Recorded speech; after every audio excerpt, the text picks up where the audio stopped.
Good morning. It's time to get started for our Bible class this morning.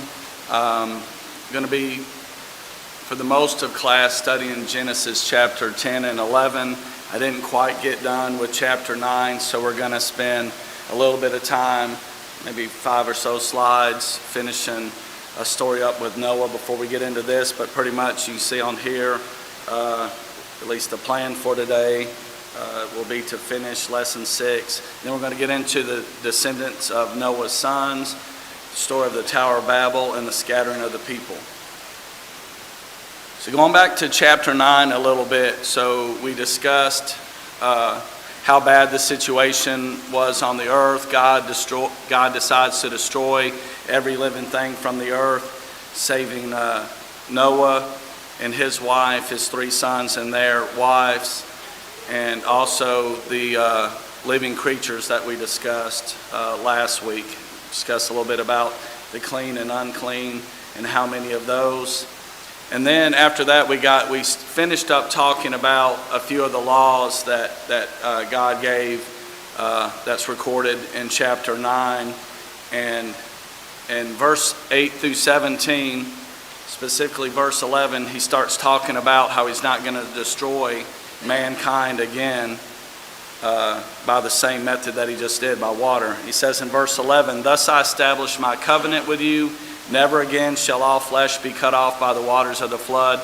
Never again shall there be a flood to destroy the earth." And then he says down in verse 13, "I set my rainbow in the cloud, and it shall be for the sign of the covenant between me and the earth." So God makes this covenant with all creation, and it's something that we see pretty much every time there's a breaking of the rain and the sun comes through.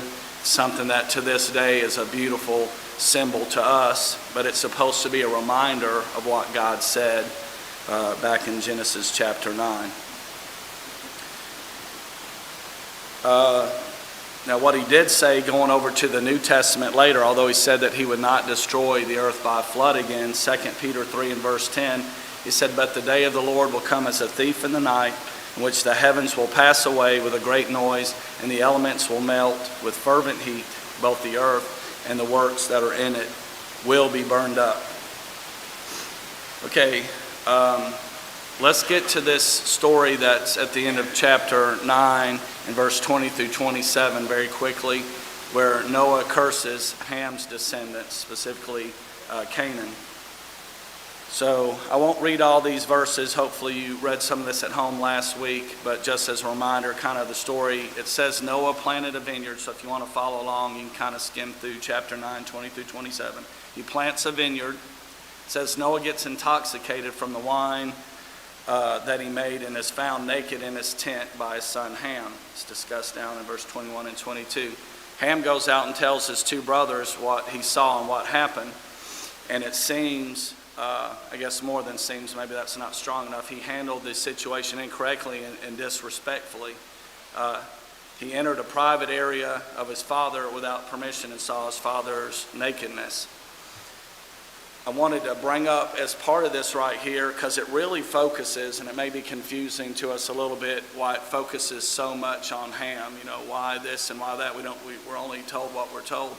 But one thing that we can get out of this story before we move on, that's told already, is it shows, which we already know this, no mankind is perfect, and Noah wasn't either. Although he pleased God, he walked with God, he was one of the only men that was saved on the earth. He wasn't perfect, and this story kind of shows us that, lest we put Noah on too much of a pedestal on the same level of Jesus or of God. He makes mistakes too. And so this is recorded that he made this mistake, but then it focuses on the disrespect of his son and coming in there and seeing his father's nakedness. And I guess not knowing anything else about the story, it would lead us to speculation about some things, but there's no telling what he did or what he said to his brothers and if that was part of the deal, but it focuses on him going in that area and seeing his father's nakedness. So going on, it says down in verse 23, talks about Shem and Japheth come up with a plan on how they're going to cover up their father's nakedness, and so they decide to take a garment and go in there and walk backwards and lay and lay that garment over their father so that they cover him. And then eventually Noah wakes up and he knows what had happened. So Noah curses Canaan, who's the son of Ham. And he goes off for a few verses there talking about how he's going to be a servant. He says, may his descendants be servants to the descendants of Shem and Japheth. And we're going to get to these descendants and kind of how, after the scattering of the people today, how they move across all the lands and everything. But don't forget this part of the story that's specifically talking about Canaan and how it says that he's going to be a servant to the peoples of Shem and Japheth. Okay, this next excerpt that you see on the screen is from the Bob Waldron book, and I thought he said it pretty good, so I just wrote it all in there, what he said. He said, Canaan's descendants made their home in the little strip of land that we know as the land of Canaan, that God ultimately promised to the descendants of Abraham, who were the descendants of Shem. And indeed, Abraham's descendants, the Israelites, took the land of Canaan with God's help and made the remaining Canaanites their slaves. So we can see what was said back in chapter 9. We know this story very well. We know as we get into, the Joshua and Judges and all those stories from there, we know that this comes to fruition later. Then it just finishes up talking about Noah. It says he lives to be 950 years old, and he's pretty much the last recorded man to live over that lifespan. And we're going to get to a little bit later in the lesson today of how the lifespan starts greatly reducing, not only after the flood, but specifically after the scattering of the people. You start seeing a major difference in how long man is allowed to live. So some of the lessons, and this is going back to 6, 7, 8, and 9, that whole lesson from last week or from Wednesday. One of the lessons that we talk about in here, and if we don't have anybody that plans on getting married later, if we're past that point with everybody in here, so take this as a lesson if you may get married later and you're planning on to. But for most of us that's out here that's older and has already chosen your companion for life, there are some lessons, and there's some lessons even as parents that we can help our children or our grandchildren when you're counseling them on choosing a spouse. I mean, it matters who you choose. These are from Wayne's points where he was teaching a young class, but I think very good points here. For the guys, she will affect your future more than anyone can ever get you to understand. And for the ladies, he'll be the father of your children, the most precious on earth to you. So it's a lifelong decision. It's a decision that's going to help people make it to heaven or not make it to heaven based on those decisions. We can learn that lesson looking back where men were choosing spouses with no regard to if they had any knowledge of God or not. They were choosing them based on how they looked alone, and the end of that decision was what we just studied last week, which was the destruction of mankind. So it's very critical. Going on our theme of faith and failings in families, on the faith side of things, you have Noah's obedience to all things God commanded, and then also Noah's family submitting to God and also to Noah and what was being said. They had free will. They could have turned their backs, but they showed faith in what God had said, and their lives are saved for that reason. And then some of the failings that are brought up, I mean, it's all of mankind. Everyone that pretty much that wasn't saved. Now, there could be some speculation and some discussions that aren't that fruitful about who died before the flood and that sort of thing, that lived long lives that actually did have care for God, and we can't really solve all those mysteries. But what we know about is what God said about mankind, which was every thought was evil, and so he destroys them. So the failing was mankind in general had turned their backs on God. And then that story we just read, Noah's drunkenness in there, shows that he's not a perfect person. He didn't do what he was supposed to do there. And then going on from that, the disrespect of his son Ham and entering in and seeing his father's nakedness. Then what about us? Do we stand up for God in the evil world that we have today? There's a lot of evil out there. Do we still stand up even though we're the minority, and make sure people know that we're a Christian and we care about what God wants us to do? Does persecution hold us back from doing right? And how do we handle mistakes? It's very easy as we're going through these stories in the book of Genesis to get all over Noah and his drunkenness there, or to get on anybody else. And the deal is that's not really the main point of studying this. The main point is for us to realize that we need to be more watchful and not let our feet walk in a direction that's going to get us into trouble by disobeying God. Do we make excuses, or do we repent and make it better? All right, are there any comments or questions on Genesis 6, 7, 8, or 9 from anybody? Okay, let's go on and get into Genesis 10 and 11. I do want to make the point before we get too much. Chapter 10 is one of those books that at least most people don't like just reading in detail because it's a lot of names and descendants, but as we've discussed in the last couple of weeks, this is important. A lot of this is how it's tracked that Jesus comes through a specific line, and so these generations and peoples are very important. And also, chapter 10 is talking about the descendants of Noah's sons, and some of that is before the Tower of Babel that happens, and then some of it is after, and we'll make some notes about where that fell in between what person that happened. But really, just all these generations are given in chapter 10. Then chapter 11 gets into a specific story, which actually is in the middle of some of the men that were born that are discussed in chapter 10. So that's what we have to try to get to. So starting in Genesis chapter 10, if you want to follow along, it says in verse 1, "Now this is the genealogy of the sons of Noah, Shem, Ham, and Japheth.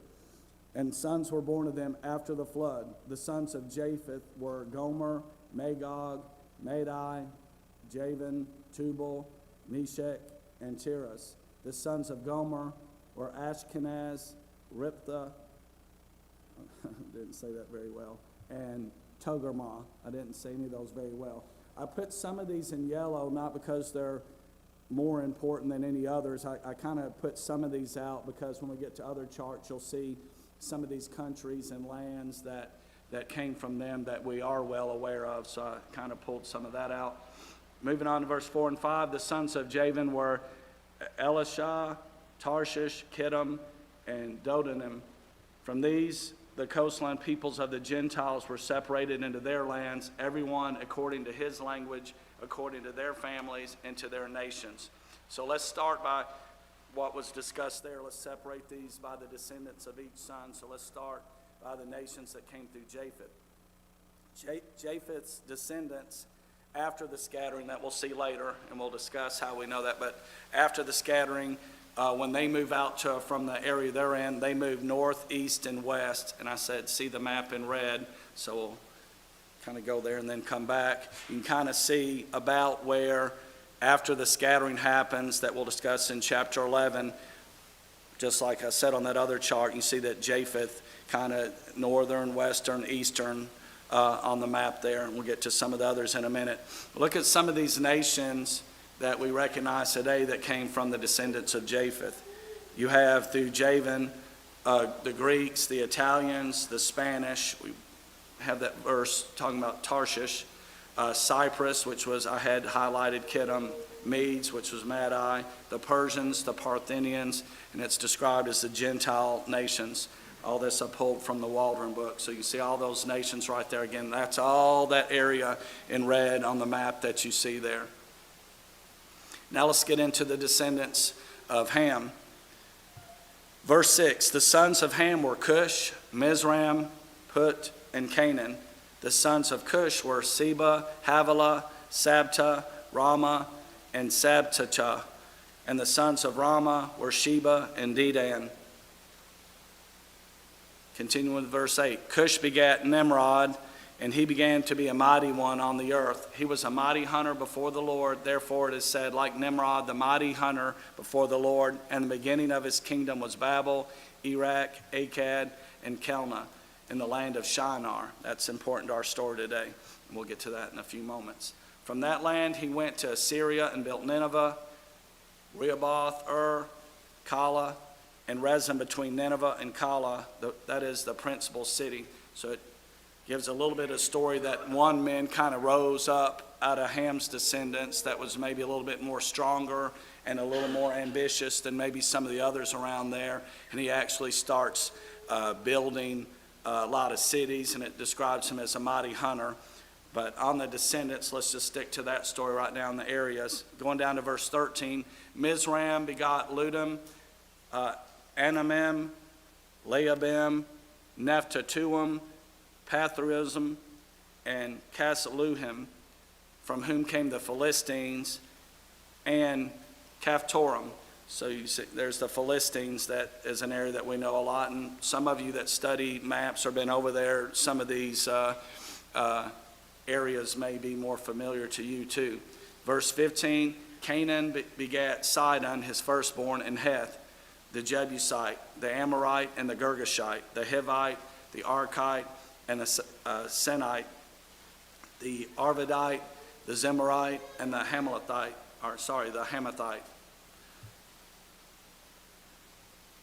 Afterward, the families of the Canaanites were dispersed, and the border of the Canaanites was from Sidon as you go towards Gerar as far as Gaza. So again, you know, a lot of these places ought to be familiar to us. Then as you go towards Sodom, Gomorrah, Admah, and Zeboim as far as Lasha. These were the sons of Ham according to their families, according to their languages, in their lands and in their nations. And again, we haven't dispersed yet. That's coming up in chapter 11. So Ham's descendants, again, after the scattering, moved mostly to the east coast of the Mediterranean Sea, to land of Canaan as we know it, and Africa. See the map in green. So that's all that area right there. You can see kind of where we know northern Africa and pushing down Egypt, Libya, those areas that we know today, all that in green, including the land of Canaan. You see another piece in southern Arabia. So that's where they were. Here's some of those nations that descended from Ham. The Ethiopians, which is Cush, Egyptians, which was Mizraim, the Libyans, and then the Canaanites. A lot of these we remember from the studies of Joshua and Judges. The Sidonians, the Hittites, which were described as being from Heth, Jebusites, Amorites, Girgashites, Hivites, and also southern Arabia, early Babylonians, and the Philistines. So quite a bit of nations that descended down through Ham, and again, that's about where they moved out from after the scattering, was what is shown as green on that map. And then the descendants of Shem. This is Genesis 10:21 through 32. It says, "And children were born also to Shem, the father of all the children of Eber, the brother of Japheth the elder. The sons of Shem were Elam, Asher, Arphaxad, Lud, and Aram. The sons of Aram were Uz, Hul, Gether, and Mash. Arphaxad begat Salah, and Salah begat Eber." And some of those are in green, are just the lines that we'll get to later that are in the line of Shem through eventually to Abraham or Abram. Verse 25, to Eber were born two sons. So it's kind of interesting. The name of one was Peleg, for in his days the earth was divided. So that's his name, kind of means division. And that's talking about when the peoples were divided, what we're going to get into in chapter 11. So it's in his days. So now we know, going through the descendants, about when that was. And it says, and his brother's name was Joktan. Joktan begat Almodad, Sheleph, Hazar-Maveth, Jerah, Hadaram, Uzal, Diklah, Obal, Abimiel, Sheba, Ophir, Havilah, and Jobab. All these were sons of Joktan, and their dwelling place was from as you go towards Sephir, the mountain of the east. So let's just give a little bit, break a little bit out about the sons of Eber. So Peleg and Joktan. Peleg means division.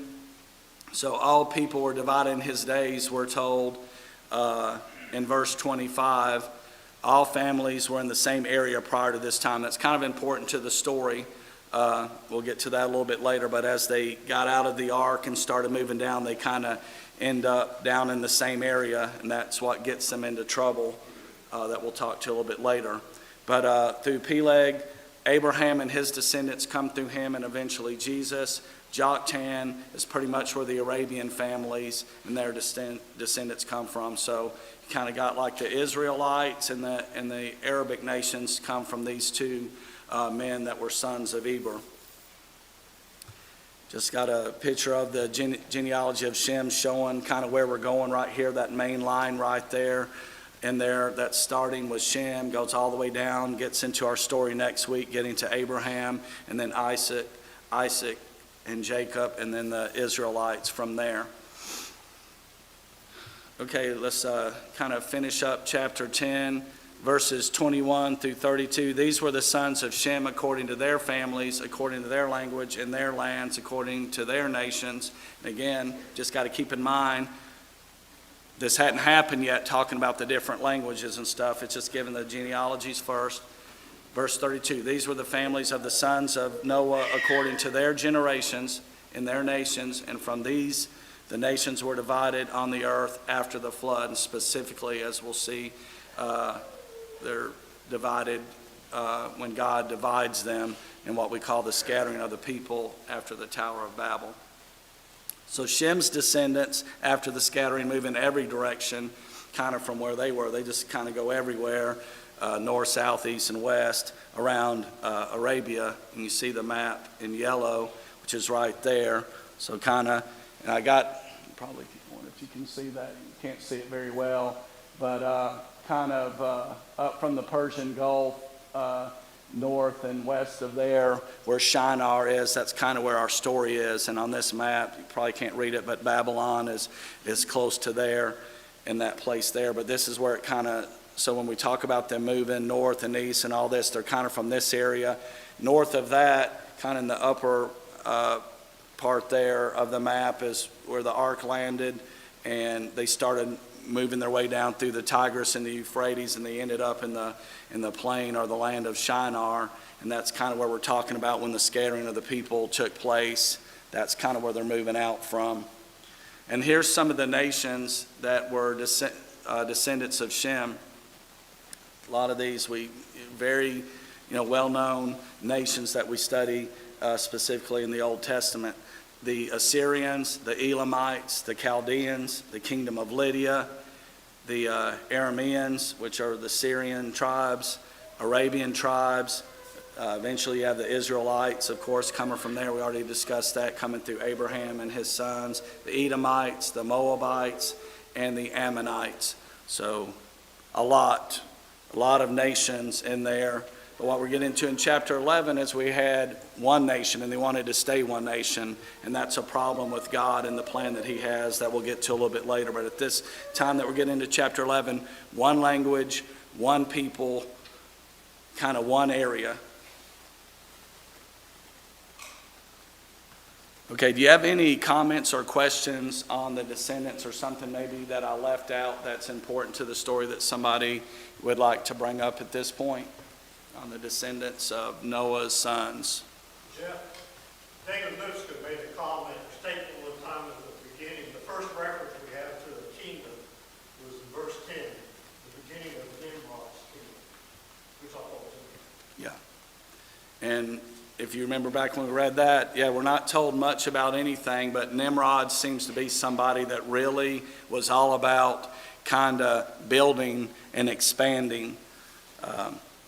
All right, getting into the story that we refer to as the Tower of Babel and the scattering of the people, going back to chapter 10 that we just talked about, kind of tells us where mankind settled.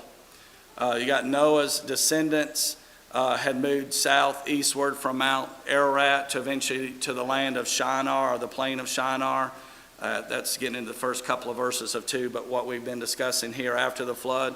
And the whole earth, it says in verse 1, had one language or speech and one family or dwelling. They were trying to kind of stay and just, as we'll get into it, make a name for themselves. Chapter 11, as we get into the meat of chapter 11 in this story, the first half of the chapter, the Tower of Babel, tells us why they were scattered by God, the attitudes that are brought up when we get into the actual story. We'll see why God decides to do the scattering.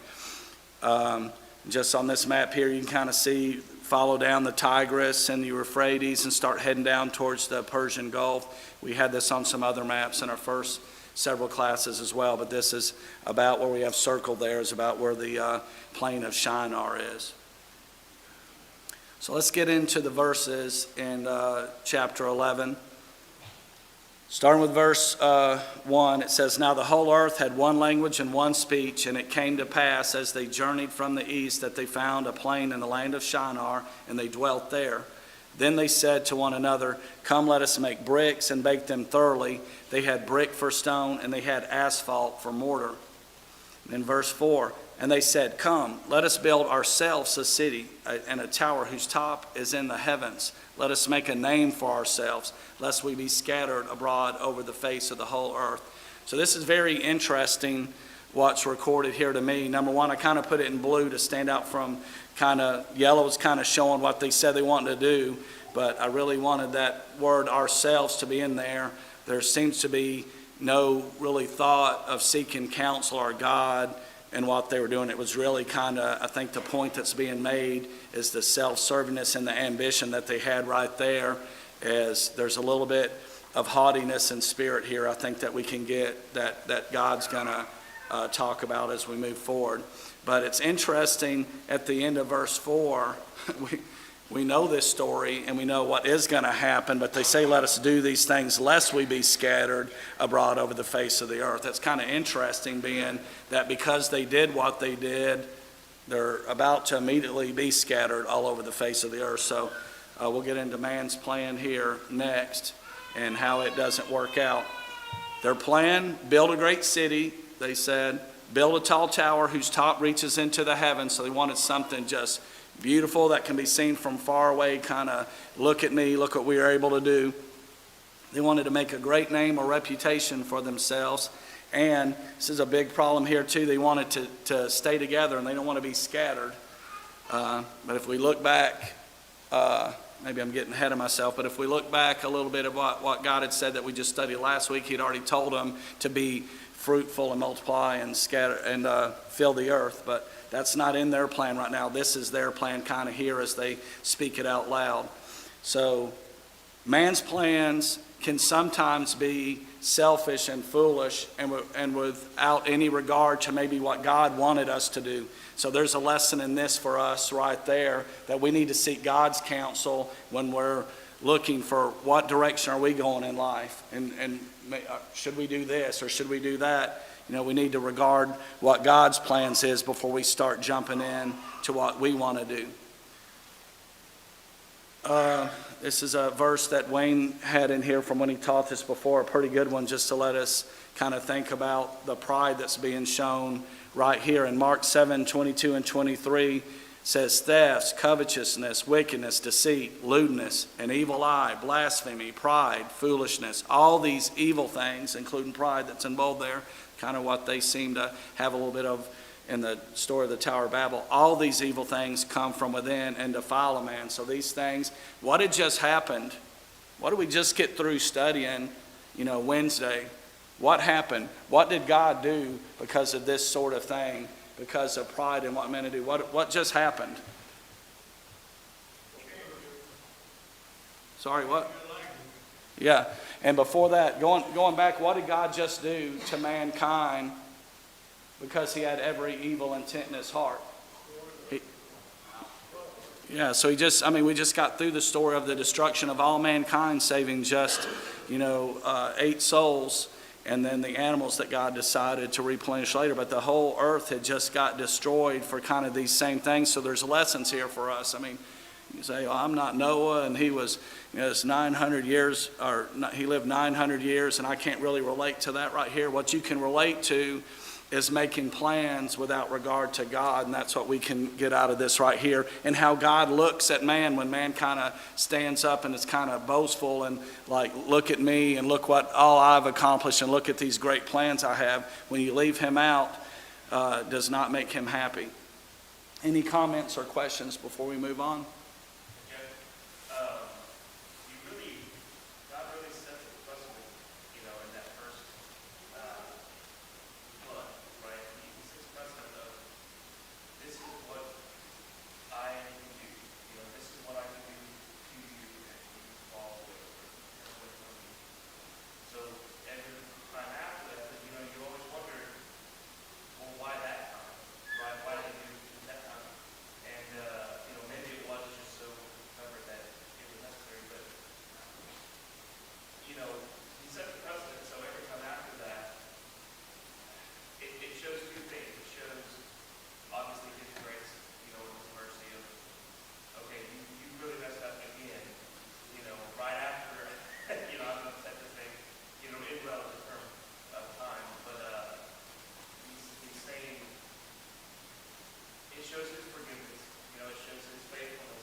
Thank you. Anybody else?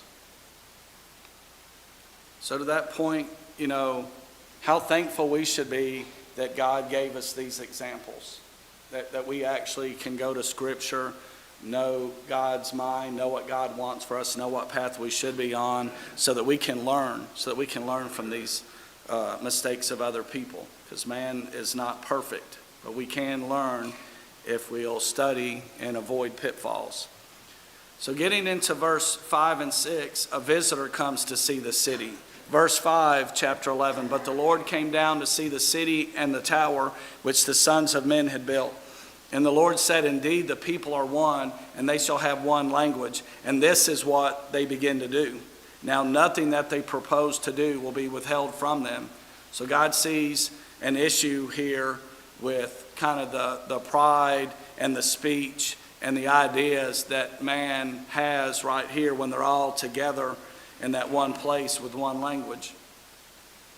Down in verse 7, God says, come, let us go down there and confuse their language, that they may not understand one another's speech. So the Lord scattered them abroad from there over the face of all the earth, and they ceased building the city.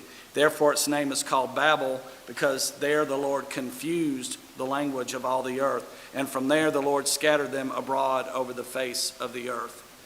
That's getting back to what we were studying in chapter 10 just a few minutes ago. So they start in this little tiny area. We'll talk a little bit, some speculation about how many people we don't really know, but they start in this area, one language, one people. And God said, it's not going this way. That's not my plan. And so he gets his plan going and scatters them all over the earth. So God's plan's achieved, and man's selfish ambition is thwarted. God takes action to fulfill his purpose for man. Again, we brought this up a minute ago. Recall what God commanded in Genesis chapter 9. Be fruitful and multiply and fill the earth. Can't fill the earth in one spot. Earth is a big place. They were trying to stay together. God confuses their language. God scatters the people throughout the earth. The building is stopped. These great things that man says, look at me and what reputation we're going to have. God stops it and causes man to stop and move on. Thus, God fulfills his purpose for man, and he restrains man's selfish ambitions, which lead to disobedience. That's really the idea. That gets back to that thought of every evil intent. When you got everybody there speaking the same language, the same thing, thinking they can do no wrong, not regarding God, it's led them, before this to destruction. And so God's like, that's not my plan. This isn't going to happen. And he uses his great power and puts his plan into action. Okay, any comments on that story through this point right here, Tower of Babel? Yeah, I think we have the same definition as James chapter 4, beginning in verse 13. Go feed them and you will say, today or tomorrow we will go into such a city, continue there a year, and buy and sell and get gain. Whereas you know not what shall be on the morrow. What is your life? It is even the vapor that appears for a little time, and then vanishes away. So we're just like these people. We decide what we're going to do. How we're going to do it, when we're going to do it, and so forth. Not so. God determines what's not right. Very good point. Thank you. So, we need to look at all these examples. We have the New Testament now that we can lean on with verses like that were just read that tells us we ought to have an attitude of, if the Lord wills, I'm going to do this, not being haughty, not being arrogant. And at the same time, when we're told to do something, it wasn't just a haughtiness of spirit. I guess it wasn't all about building and doing this right here. They'd been commanded to populate the earth. That's not what they want to do. What they want to do is stay together and stay in one place. So have several different things going on. But these are all lessons for us today. It's not necessarily applying exactly what was happening to them, but to us, we have to regard God and his will when we make decisions on what we're going to do with our lives to please him and not to please ourselves.